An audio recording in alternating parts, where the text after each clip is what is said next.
नमस्कार, बहुत स्वागत है आपका न्यूज 18 का डिजिटल प्लेटफॉर्म आप देख रहे हैं। मैं हूं आपके साथ ऋतु सिंह। मिडिल ईस्ट से इस वक्त की सबसे बड़ी खबर है। ईरान ने आधिकारिक तौर पर पुष्टि कर दी है कि उसके शीर्ष नेता अली लारिजानी की हमले में मौत हो गई है। रिपोर्ट्स के मुताबिक लारिजानी को इजरायली हमले में निशाना बनाया गया, जिससे वो मारे गए। इजरायल ने इस ऑपरेशन को अंजाम देकर सीधे तौर पर ईरान के सुरक्षित माने जाने वाले रिहायशी इलाकों को निशाना बनाया। लारिजानी की बेटी के घर के अंदर हुई इस हत्या ने ईरान की सुरक्षा व्यवस्था और खुफिया तंत्र पर कई सवाल खड़े कर दिए हैं। इजरायल अमेरिका के साथ जंग में ईरान को ये बड़ा झटका लगा है। इजरायल का वो दावा कंफर्म हो गया है जिसमें उसने कहा था कि ईरान के सिक्योरिटी चीफ अली लारिजानी मारे गए हैं। जी हां, ईरान की सुप्रीम नेशनल सिक्योरिटी काउंसिल ने मंगलवार को अपने प्रमुख अली लारिजानी की मौत की पुष्टि की है। इजरायल ने मंगलवार को यह दावा किया था कि उसने एक हवाई हमले में लारिजानी को मार गिराया है। ईरानी सरकारी मीडिया के मुताबिक इस्लामी गणराज्य के लिए एक बहुत बड़ा झटका है, क्योंकि युद्ध के दौरान उसके सबसे अनुभवी और प्रभावशाली नीति निर्माताओं में से एक की हत्या कर दी गई। ईरान की सुप्रीम नेशनल सिक्योरिटी काउंसिल ने कहा कि शहीदों की पवित्र आत्माओं ने ईश्वर के नेक सेवक शहीद डॉक्टर अली लारिजानी की पवित्र आत्मा को गले लगा लिया। काउंसिल ने यह भी बताया कि इजरायली अटैक में उनके बेटे और उनके अंगरक्षक भी उनके साथ मारे गए। बयान में आगे कहा गया कि ईरान और इस्लामी क्रांति की प्रगति के लिए जीवन भर संघर्ष करने के बाद उन्होंने आखिरकार अपनी लंबे समय से संजोई इच्छा पूरी की, ईश्वर के बुलावे का जवाब दिया और सेवा के मोर्चे पर सम्मान के साथ शहादत का मीठा वरदान प्राप्त किया। लारिजानी के साथ उनके बेटे मोर्तेजा लारिजानी और उनके कार्यालय के प्रमुख अली रेजा बायत और कई बॉडीगार्ड्स की भी हत्या कर दी गई है। ईरान इंटरनेशनल ने बताया है कि आगामी त्योहार के दौरान संभावित विरोध प्रदर्शन से निपटने के तरीकों पर चर्चा करने के लिए आयोजित बासिज की बैठक पर इजरायली हमले में बासिज अर्धसैनिक संगठन के उप प्रमुख कासिम कुरैशी भी मारे गए थे। इजरायल के प्रधानमंत्री बेंजामिन नेतन्याहू ने टेलीविजन पर आकर खुद लारिजानी की मौत की घोषणा की। उन्होंने कहा कि उनकी मौत ईरानी जनता को अपने धार्मिक शासकों के खिलाफ उठने और उन्हें हटाने का मौका दे सकती है। हालांकि भविष्य में ऐसा विद्रोह होने की संभावना कम है, लेकिन विशेषज्ञों का मानना है कि लारिजानी इस्लामी गणराज्य के अस्तित्व की लड़ाई में एक प्रमुख व्यक्ति और पूर्व सर्वोच्च नेता अली खामेनेई के दाहिने हाथ थे। उनकी मौत से नेतृत्व संकट और ज्यादा गहरा सकता है, जो युद्ध की दिशा और युद्ध के बाद ईरान की स्थिरता दोनों को प्रभावित कर सकता है। लारिजानी की हत्या अमेरिकी इजरायली हमलों के 3 हफ्ते से भी कम समय बाद हुई है। उस अटैक में 28 फरवरी को 1989 से ईरान के सर्वोच्च नेता अयातुल्ला अली खामेनेई मारे गए थे, जिससे क्षेत्रीय युद्ध और इसके साथ ही वैश्विक प्रभाव भी शुरू हो गया है। ऐसा कहा जाता है कि सुप्रीम लीडर अली खामेनेई की मौत के बाद और नए नेता की नियुक्ति से पहले लारिजानी ने वास्तव में सत्ता के संचालन में निर्णायक भूमिका निभाई थी। यानी कि जिस वक्त ईरान के पास उसका कोई भी लीडर नहीं था, उस वक्त काफी निर्णायक भूमिका लारिजानी ने निभाई। इजरायली सेना के एक अधिकारी ने यह पुष्टि की है कि लारिजानी को आईडीएफ ने निशाना बनाया था। इजरायली रक्षा मंत्री ने कहा कि इजरायली सुरक्षा बलों ने एक और शीर्ष सुरक्षा अधिकारी और बसीज कमांडर गुलाम रजा सुलेमानी को भी मार दिया। 67 साल के अली लारिजानी, जो ईरान के राष्ट्रीय सुरक्षा प्रमुख थे, हाल ही में काफी खबरों में भी थे, काफी चर्चाओं में थे। युद्ध जब शुरू हुआ उसके बाद उन्होंने अमेरिका और इजरायल के खिलाफ कई बड़े और कड़े बयान भी दिए थे। तो ईरान की सत्ता व्यवस्था के एक प्रमुख स्तंभ के रूप में माने जाने वाले लारिजानी अयातुल्ला अली खामेनेई के काफी करीबी माने जाते हैं और दशकों तक सरकार की परमाणु नीति, रणनीतिक कूटनीति में वो केंद्रीय भूमिका भी निभाते रहे।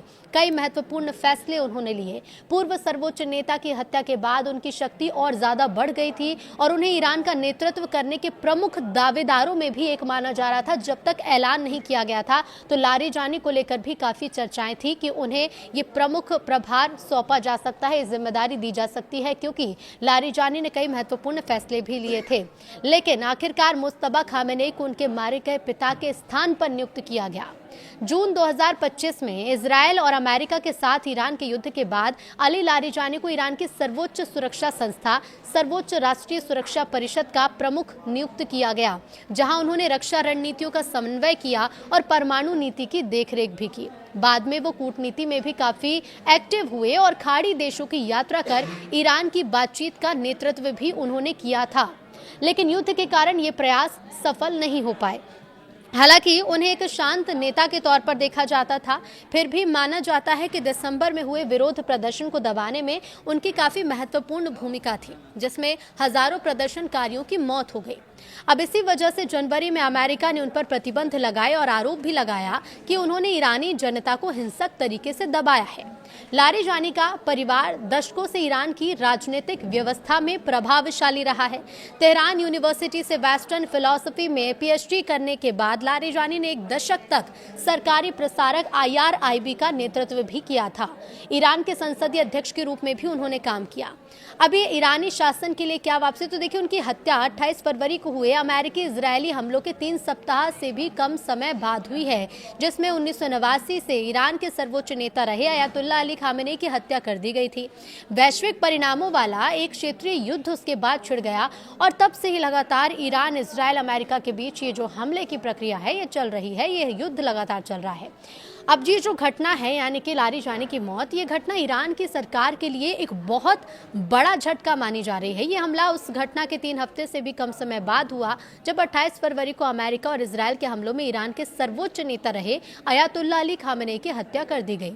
खामेनेई 1989 से ईरान के सर्वोच्च नेता थे और उनकी मौत के बाद से पूरे क्षेत्र में युद्ध भड़क गया, जिसका असर दुनिया भर में भी देखा जा रहा है। इजरायल के प्रधानमंत्री बेंजामिन नेतन्याहू ने खुद टेलीविजन पर आकर लारिजानी की मौत की घोषणा की। उन्होंने कहा कि उनके पतन से ईरानी जनता को विद्रोह करने और अपने धार्मिक शासकों को उखाड़ फेंकने का अवसर मिल सकता है।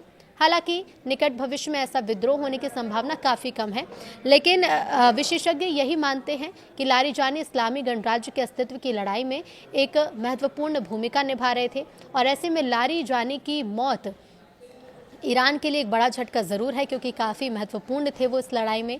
सर्वोच्च नेता अली खामेनेई के दाहिने हाथ भी थे। उनकी मृत्यु से नेतृत्व संकट तो और गहराएगा ही और युद्ध की दिशा पर भी इसका असर देखने को मिल सकता है। युद्ध के बाद ईरान की स्थिरता दोनों को ये प्रभावित कर सकता है। अपनी मौत से 1 हफ्ते पहले ही लारिजानी ने अमेरिकी राष्ट्रपति डोनाल्ड ट्रंप की चेतावनी के जवाब में उन्हें भी बड़ी धमकी दी थी। लारिजानी ने कहा था कि ईरान जैसा बलिदानी राष्ट्र आपकी खोखली धमकियों से नहीं डरता, आपसे बड़े लोग भी ईरान को खत्म नहीं कर सकते, सावधान रहें, कहीं आप खुद ही खत्म ना हो जाएं। अपनी मौत से 1 हफ्ते पहले ही लारिजानी ने अमेरिकी राष्ट्रपति डोनाल्ड ट्रंप की चेतावनी के जवाब में यही धमकी दी थी। साफ कहा था कि ईरान जैसा ये राष्ट्र आपकी खोखली धमकियों से नहीं डरता है, आपसे बड़े लोग भी ईरान को खत्म नहीं कर सकते हैं, आप सावधान रहें। तो देखिए ये चेतावनी का जवाब लारिजानी ने दिया था और ऐसे में लारिजानी की मौत एक बड़ा झटका ईरान के लिए साबित हो सकता है। अयातुल्ला अली खामेनेई की हत्या के बाद सभी बड़े फैसले जो हैं वो लारिजानी ही ले रहे थे, क्योंकि ईरान के नए सुप्रीम लीडर फिलहाल घायल हैं। लारिजानी को ईरान अयातुल्ला अली खामेनेई का करीबी भी माना जाता था। 2025 जून में लारिजानी को खामेनेई ने सर्वोच्च सुरक्षा परिषद सचिव भी नियुक्त किया था।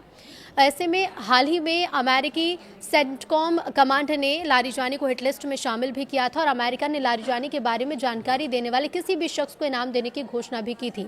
इसके पहले सोशल मीडिया हैंडल एक्स पर लारिजानी ने 16 मार्च को आखिरी पोस्ट किया था, जिसमें उन्होंने ईरान की तरफ से सभी मुस्लिम देशों को एक लेटर भी लिखा था, जिसमें यहूदी और ईसाई समुदाय से लड़ने की बात कही थी और ईरान ने ट्रंप को धमकी भी दी थी।